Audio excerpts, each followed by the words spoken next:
Querida iglesia, qué gusto saludarles el día de hoy. Es para mí un privilegio poder dirigirme a todos ustedes. Como ustedes saben, la semana pasada iniciamos una nueva serie de mensajes llamada La Comunidad del Pacto. Y decíamos la semana pasada que los que hemos creído en Cristo somos beneficiarios del nuevo pacto. ¿Qué significa eso? Que este es un nuevo pacto que nos permite acercarnos hasta el trono de la gracia de Dios con plena libertad. Ya no estamos lejos de Dios en el temor, pensando que tal vez si no seguimos las instrucciones del Señor, Él nos va a fulminar, sino que ahora podemos llegar hasta el trono de su gracia y depositar a sus pies nuestras luchas, nuestras cargas, nuestros problemas, nuestras situaciones. Y si somos beneficiarios de un nuevo pacto, también somos miembros de una nueva comunidad. Subraya esto, somos miembros de una nueva comunidad, que es el tema del mensaje del día de hoy. ¿De qué vamos a hablar hoy? Bueno, ¿qué es lo que realmente significa ser miembros de esa nueva comunidad? ¿Qué es lo que significa ser la iglesia del Señor? Según lo que Hebreos nos enseña. ¿Qué es lo que significa ser parte de este cuerpo que llamamos Estrella de Belén? Y esta tarde vamos a descubrir juntos a la luz de este pasaje justamente estas implicaciones, las implicaciones de este nuevo pacto para esta nueva comunidad que es la iglesia que el Señor estaba fundando allí en ese momento histórico. Ahora, estamos hablando de que somos la comunidad del pacto. ¿Qué significa eso? Bueno, la semana pasada decíamos que somos beneficiarios de un nuevo pacto. El nuevo pacto en la sangre de Cristo que cambia todo en nuestra vida hasta la eternidad. No estamos lejos de Dios, sino que tenemos acceso ilimitado a Él, y cuando Él nos ve, no ve su ley quebrantada por nuestro pecado, por nosotros, sino lo que ve es la sangre de su Hijo que pagó el precio de nuestra justicia. Pero la segunda verdad en la que nos vamos a centrar el día de hoy es que somos miembros de una nueva comunidad. Observen lo que dice Hebreos capítulo 10, verso 19. Hebreos capítulo 10, verso 19, que dice de la siguiente manera: Así que, amados hermanos, podemos entrar con valentía en el lugar santísimo del cielo por causa de la sangre de Jesús.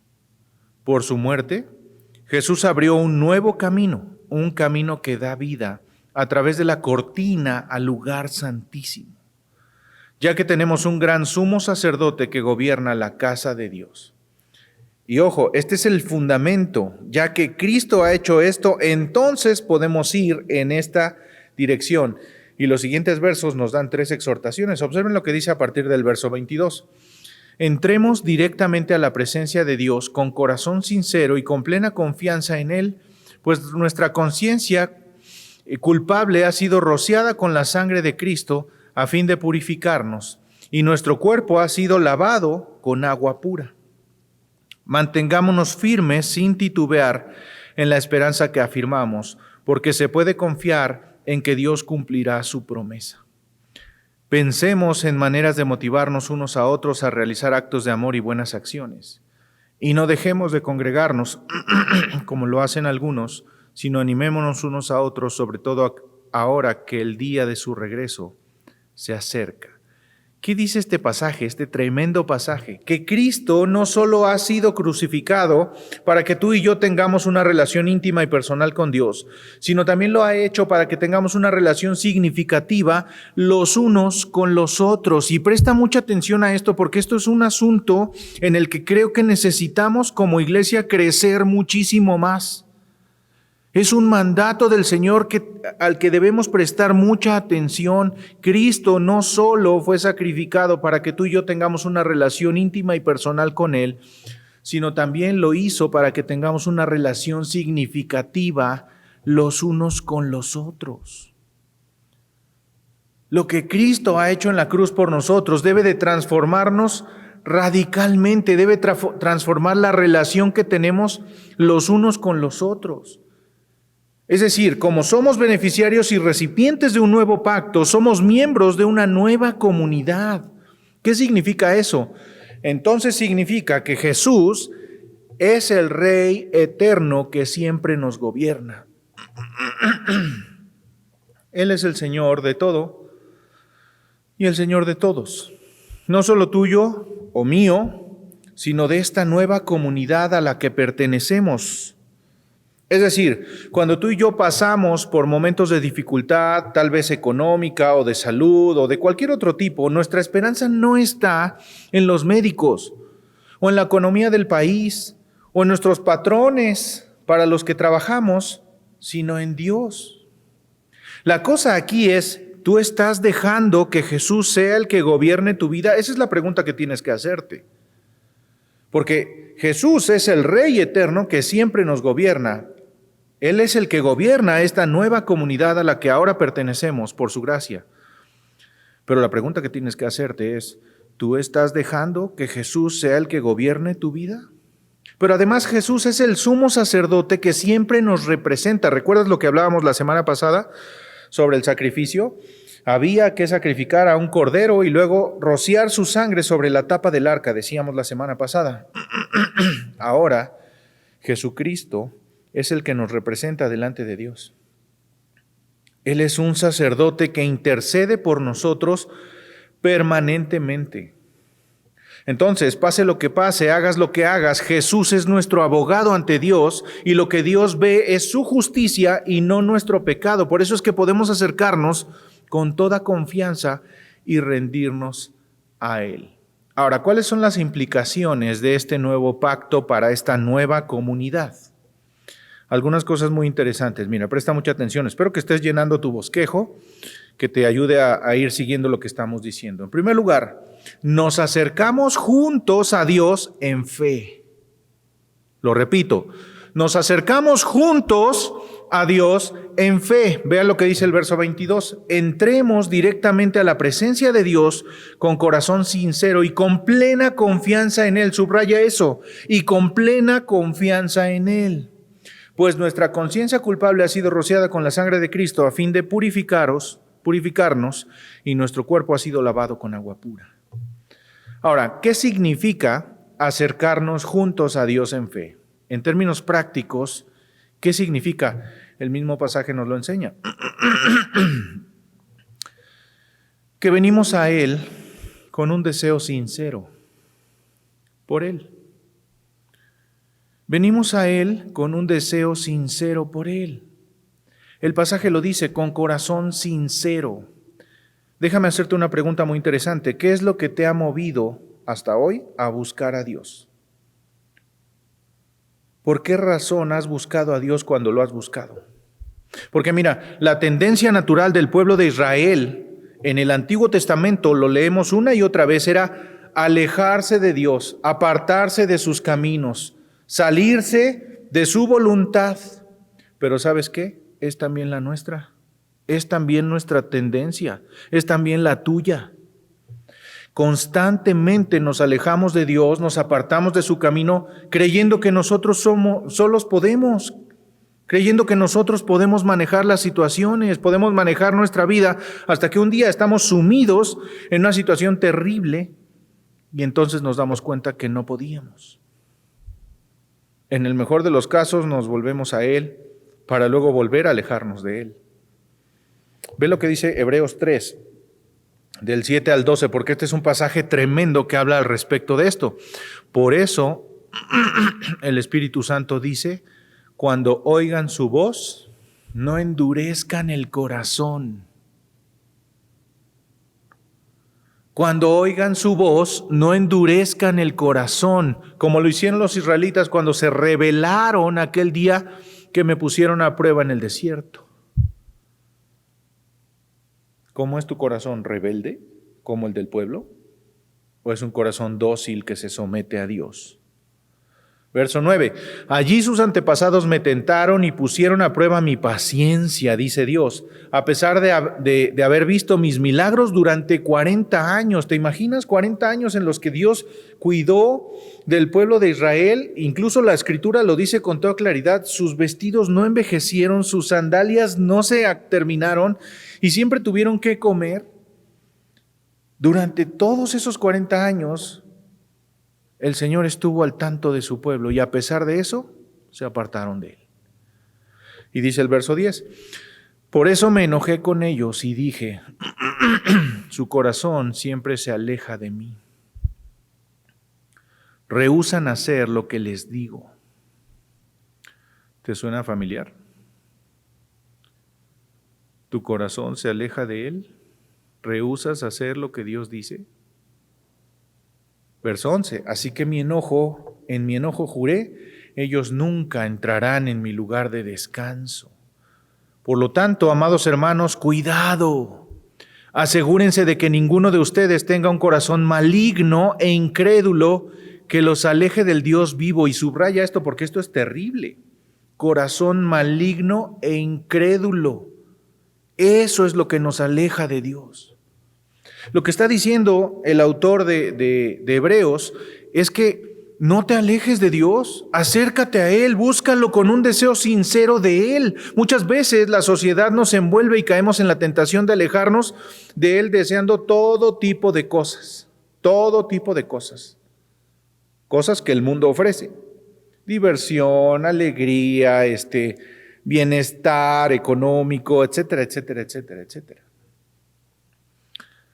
No, lo que este pasaje dice es acércate a Él, acércate a Él. Lo que Dios está queriendo decirnos en este pasaje es acércate a Dios, anhela a Dios, desea a Dios con todo tu corazón, ten una relación profundamente íntima con Dios, búscalo cada día como si tu vida dependiera de Él, porque así es, tu vida depende de Él. Búscalo con desesperación, con hambre de Dios. Yo creo que muchos oran y leen la Biblia y aún así no pasa nada en sus vidas. No hay ningún tipo de transformación. Nada cambia. Siguen con sus mismos hábitos, con su misma forma de pensar, de hablar y de comportarse. No hay ninguna transformación a pesar de que oran y leen la Biblia. ¿Cuál es el problema? Bueno, el problema es que leemos la palabra y oramos por tradición, no por convicción. Porque eso es lo que debemos hacer, porque eso es lo que se espera de nosotros, porque lo dice el pastor o porque nos lo dice alguien más.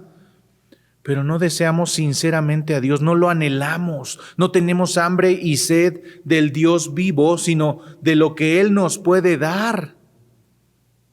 Al principio yo hacía esta pregunta, ¿qué es lo que te mueve a buscar a Dios? Y si somos honestos tenemos que admitir que a veces es la falta de salud, la falta de dinero, la falta de paz, la falta de bienestar, porque lo que deseamos no es a Dios, sino las cosas que Él nos puede dar, las bendiciones que nos puede dar. Lo que tienes que hacer, lo que tenemos que hacer juntos como esta comunidad es buscar a Dios con un corazón sincero, no buscarlo por lo que nos puede dar, sino por lo que Él es, entendiendo que lo único que verdaderamente necesitamos es a Él. Es su presencia, es su poder, porque cuando lo tenemos a Él, no nos falta nada. Él se hace cargo de darnos todo. Entonces venimos ante Él con una confianza segura, dice el pasaje, y con plena confianza en Él. Es decir, necesitas acercarte a Dios con absoluta confianza de que eres suyo, le perteneces, y aun cuando tú eventualmente falles, y dije eventualmente fallas, eventualmente pecas, eventualmente te equivocas, eventualmente puedes confiar en Él. Porque no vas a la presencia de Dios por tus propios méritos. Tu vida le pertenece a Él porque Él pagó el precio. Y necesitas confiar en el hecho de que su sacrificio es suficiente y no hay nada que tú puedas hacer para ser suficiente delante de Dios. Lo que se podía hacer para ser suficientes delante de Dios ya lo hizo Cristo en la cruz. Y justo como decíamos la semana pasada, somos beneficiarios del nuevo pacto, ese que nos da libre acceso hasta el trono de la gracia de Dios. Así que no dudes en acercarte a Dios y entregarle tus cargas, tus luchas, tus pecados y también tus victorias con toda seguridad y con toda confianza en Él. Eres suyo y Él te ama si es que tú has puesto tu vida en sus manos. Pero segunda cosa, venimos delante de Él con el corazón limpio. El pasaje lo dice, pues nuestra conciencia culpable ha sido rociada con la sangre de Cristo a fin de purificarnos. Nuestros corazones han sido rociados con la sangre de Cristo, de manera que ya no eres culpable, sino justificado. Eso significa que cuando vas a Dios, lo que Él ve en ti no es tu pecado, no es tu culpabilidad, sino la sangre de su Hijo derramada para cubrir tu pecado y entonces concederte su justicia. La Biblia dice, justificados pues tenemos paz para con Dios. Estamos en paz con Dios no porque no seamos culpables, sí lo somos, sino porque alguien pagó el precio de nuestra culpabilidad y la cubrió por completo. Y ese es Jesucristo en la cruz del Calvario. Pero venimos ante Él con cuerpos purificados. Dice el pasaje, y nuestro cuerpo ha sido lavado con agua pura. Miren, hay una tensión entre el hecho de que puedes acercarte a Dios con plena confianza, como hemos estado viendo ampliamente, pero por otra parte, seguimos luchando con el pecado porque seguimos siendo seres humanos. ¿Cómo es posible que estas dos cosas puedan suceder juntas? Bueno, 3 palabras. Somos justificados ante Dios por la sangre de Cristo. Lo que Dios ve es la sangre de su Hijo derramada para pagar el precio de nuestra justicia. Pero al mismo tiempo estamos siendo santificados. Segunda palabra, santificados. La primera, justificados, es decir, somos declarados justos por el precio pagado por Cristo en la cruz. Pero luego somos santificados. Entramos en un proceso a través del cual el Señor va transformando nuestra mente, nuestro corazón, nuestro actuar, nuestra vida, de tal manera que ahora vivamos para cumplir su voluntad, lejos del pecado. Dios está haciendo de nosotros, hombres y mujeres, más cerca de Él y más lejos del pecado. Y finalmente, la tercera palabra, seremos glorificados. ¿Qué significa eso? Que llegará el día cuando no habrá más pecado en nosotros. Ese día no llegará en esta vida, llegará en la vida eterna, cuando Él nos llame a su presencia y entonces nuestros cuerpos sean glorificados. Y eso debe darte mucha alegría porque eso significa que ya no habrá enfermedad, ni dolor, ni tristeza, ni angustia, porque ya no habrá pecado que la produzca. Nuestra naturaleza de pecado ya no tendrá ningún efecto en nosotros y Satanás quiere hacernos creer que no somos lo suficientemente buenos para estar en la presencia de Dios. Y entonces nos dice, ¿tú cómo vas a ir a Dios? ¿Tú cómo vas a vivir una vida de esa manera si mira nada más lo que eras? Y eso es lo que hace, acusarnos. Es el acusador, es el engañador. Él dice, ¿cómo puedes estar frente a Dios? ¿No te acuerdas lo que hiciste ayer? ¿No te acuerdas lo que hiciste la semana pasada? ¿No te acuerdas lo que hiciste hace rato? Bueno, debemos recordar que hemos sido justificados. Pero mucho ojo, eso no nos da licencia para portarnos como se nos dé la gana. Si nosotros hemos rendido nuestra vida a Jesucristo, estas 3 palabras, justificados, santificados y glorificados, son evidentes en nuestra vida, en nuestra forma de ser, de actuar, de hablar, de vivir. Y entonces nos aferramos juntos a Dios en la esperanza. Es decir, ya habíamos dicho anteriormente que nos acercamos juntos a Dios en fe y eso significa que venimos ante Él con un deseo sincero, con una confianza segura, con un corazón limpio, con cuerpos purificados. Pero además nos aferramos juntos a Dios en la esperanza. Eso es lo que dice el verso 23. Mantengámonos firmes sin titubear en la esperanza que afirmamos, porque se puede confiar en que Dios cumplirá su promesa. Es decir, nos aferramos juntos como un solo cuerpo del Señor, como una nueva comunidad.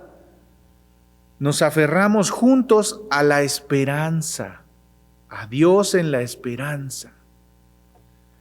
El problema es que hay barreras para tener esperanza. Hay algunas cosas que estorban y que nos sacan o nos ponen fuera de esa esperanza cuando nosotros prestamos atención, y hay que tener mucho cuidado con eso. ¿A qué me refiero? Una de las barreras es que vamos a enfrentar pruebas. Vamos a enfrentar pruebas. La carta a los Hebreos se escribió en un contexto en los que era muy difícil ser cristiano, ya que podía eso costarte la vida.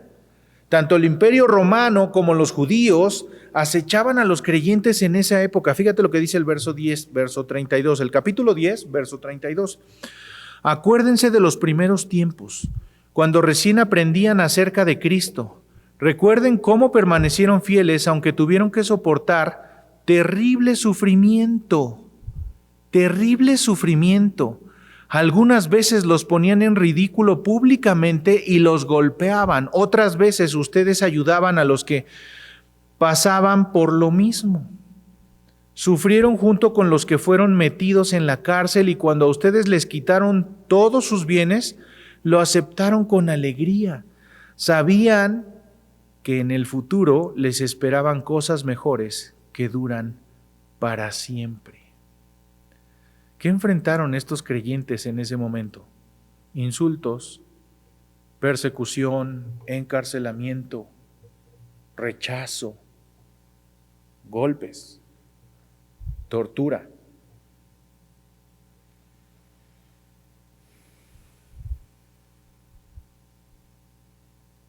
Si analizamos con detenimiento nuestra sociedad de hoy, pues eso es exactamente lo que vivimos nosotros, es decir, no en esa gravedad, pero vamos en contra de la corriente.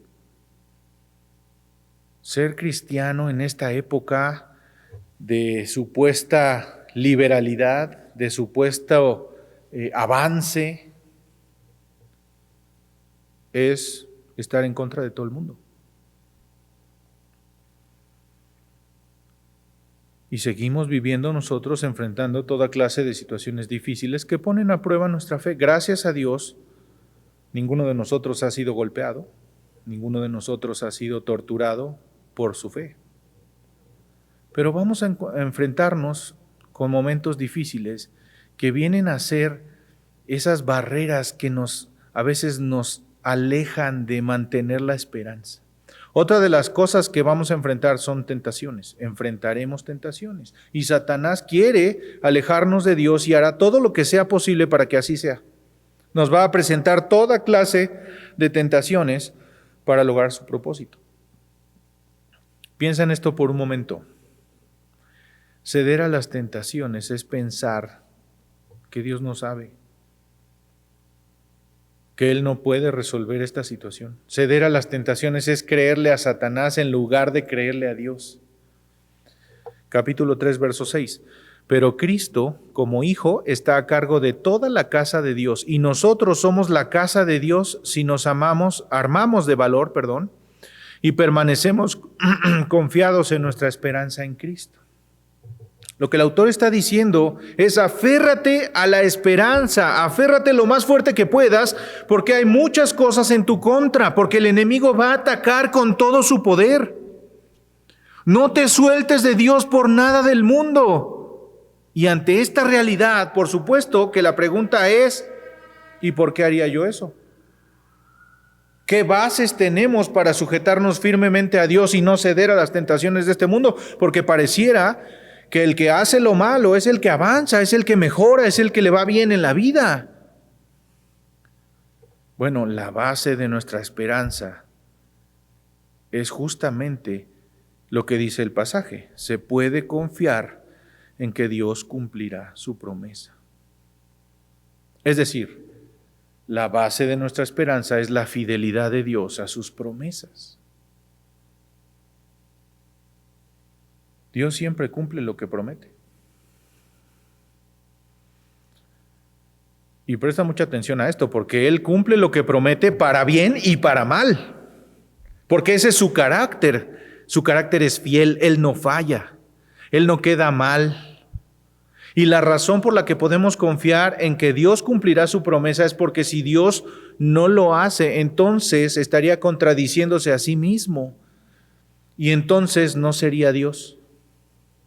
Cada una de las promesas que Dios nos ha dado en Cristo serán cumplidas porque Cristo está sentado a la diestra de Dios intercediendo por nosotros, en favor de nosotros. Y entonces Dios siempre cumple sus promesas.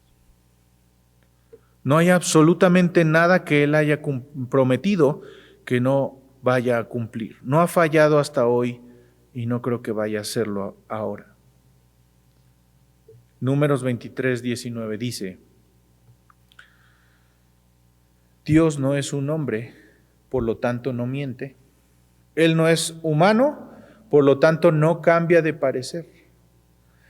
¿Acaso alguna vez habló sin actuar? ¿Alguna vez prometió sin cumplir? Nuestra esperanza está en eso, en la fidelidad de Dios. Él es fiel y cumple todas y cada una de sus promesas, pero también ha prometido que regresará por su pueblo. Verso 25, y no dejemos de congregarnos como lo hacen algunos, sino animémonos unos a otros, sobre todo ahora que el día de su regreso se acerca.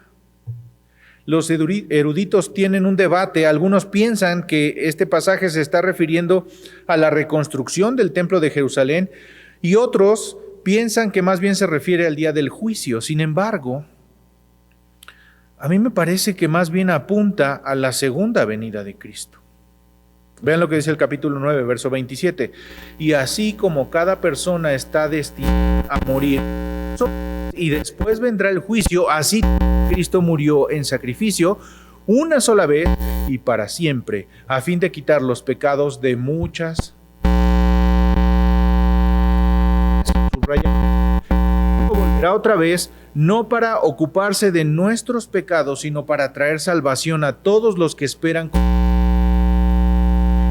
35. Por lo tanto, no desechen firme confianza que tienen en el Señor. Tengan presente la gran recompensa que les traerá. Perseverar con paciencia es lo que necesitan ahora para seguir haciendo la voluntad de Dios. Entonces recibirán todo lo que Él ha prometido.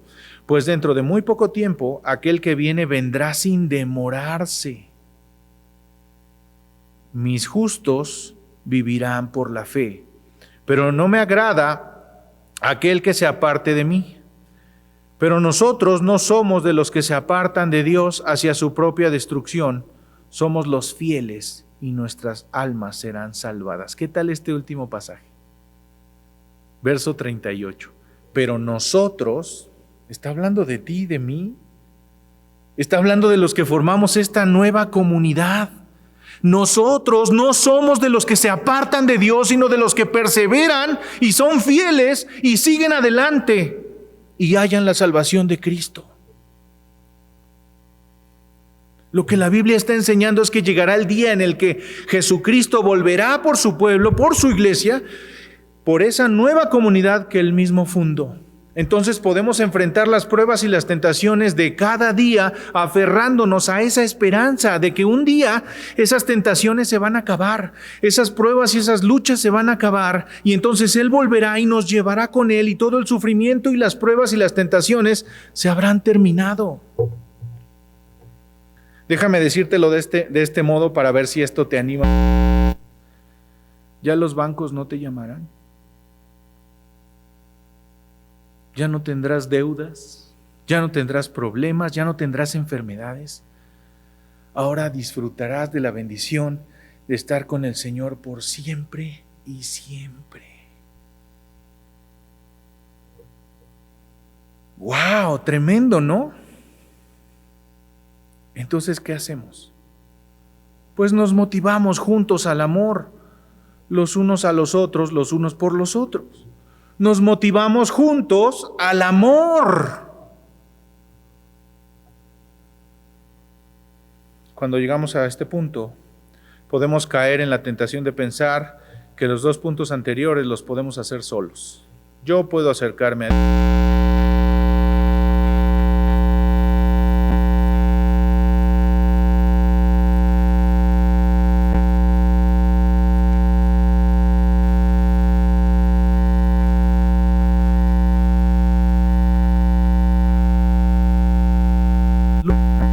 pruebas e incluso nuestras victorias por los demás, por un cuerpo de creyentes que está orando por nosotros, animándonos a seguir adelante, modelándonos con su propia vida cómo se vive la vida cristiana. Tristemente debo decir, mis hermanos, que esta es un área en la que necesitamos crecer muchísimo más. Pero podemos hacerlo en Cristo, podemos ser diferentes, podemos ser una nueva comunidad. Nos necesitamos unos a otros para lograr estas tres cosas que debemos hacer, porque de eso se trata, ser una nueva comunidad. Vean lo que dice el 24. Pensemos en maneras de motivarnos unos a otros a realizar actos de amor.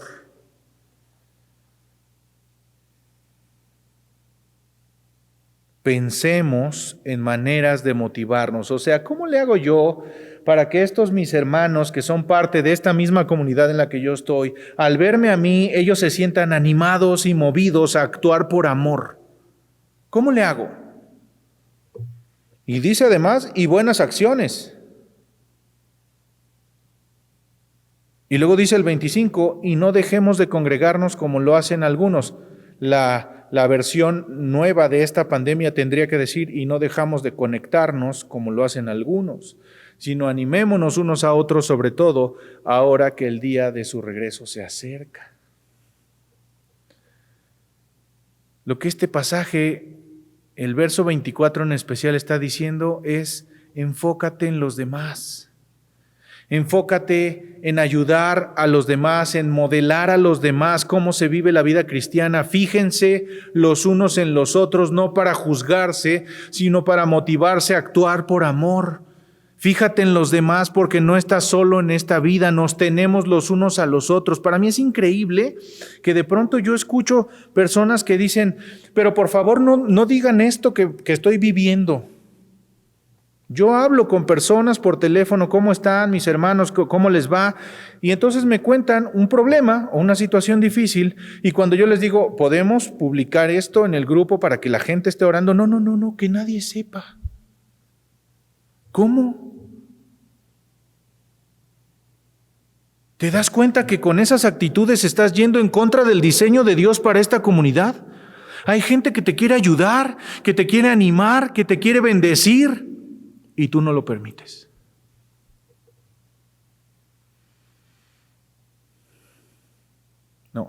No estás solo en esta vida. Nos tenemos los unos a los otros. Para todo. Para reír, para llorar, para comer, para ayunar, para todo. Piensa en los demás, piensa en qué cosas puedes hacer para animarlos a hacer cosas buenas en favor de otros y para buscar a Dios con mucho más necesidad y urgencia. Entonces, ¿qué hacemos? Nos reunimos unos con otros regularmente. ¿Por qué? Porque necesitamos reunirnos regularmente para amar a otros, para tener buenas acciones, necesitamos que otros las impulsen en nosotros. Nos necesitamos los unos a otros para vivir la vida que de verdad honra a Dios, para compartir la vida. No estamos aquí para que cada quien viva por su lado, como quiera, como pueda, y hay que se las arregle por sus propias fuerzas. No, estamos aquí. Y si nos enteramos de lo que sufre alguien, podemos por lo menos orar, que no es poca cosa. Pero a lo mejor podemos ayudar de alguna otra manera también. Pero si no lo sabemos, si no somos esa comunidad que debemos ser, las cosas no van a funcionar como deben funcionar. Nos necesitamos para ayudarnos. Nos necesitamos los unos a los otros. ¿Y entonces qué hacemos? Nos animamos unos a otros continuamente.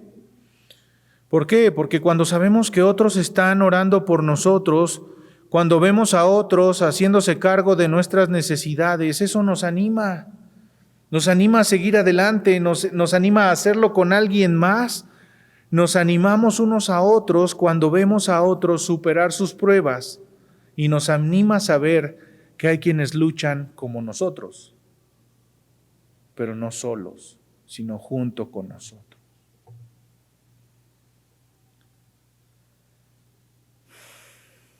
¿Cuál es entonces nuestra confesión corporativa? El pacto por el cual pertenecemos a Cristo crea una comunidad en la que nos pertenecemos unos a otros. Ustedes me pertenecen a mí y yo les pertenezco a ustedes.